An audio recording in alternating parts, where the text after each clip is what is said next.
Хүүхэд хүмүүжлийн эрэг арга. Хүүхэд хүмүүжүүлэх Монгол ухаан. Монголчууд хүүхдийн хүмүүжлийг онцгой анхаарч, нас, хөгжлийн онцлог тохируулан харилцаж, дараах байдлаар чиглүүлдэг байжээ. 0-5 нас. Энэ насанд бие өсгөн хурдан, махбод идэх нь амархан, эдис идэвхтэй урган төлждөг нас бөгөөд түүнийг хан хүүгүүмэд асарч хүмүүжүүл. 6-аас 10 нас. Энэ насанд хүүхдийн хөдөлгөөн ихсэж, аливааг оролдох, хийх нас тул буруу үйлээс сэргийлж, биедээ сүүдэр мэт дагуулж ажил хөдөлмөрт сургаж хүмүүжүүл. 11-ээс 14 нас. Энэ насанд хүүхэд бие даах чадвартай болж, ажил үйлийг бусдын дэмээр гардан хийх сонирхолтой үе тул бие даалгах аргаар хүмүүжүүл. 15-аас 17 нас.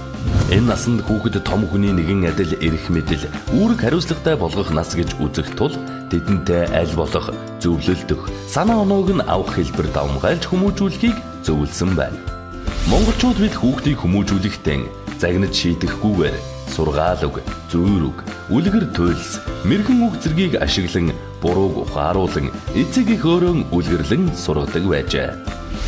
Хүүхэд нэг эрдэнэ, хүмүүжил мянган эрдэнэ.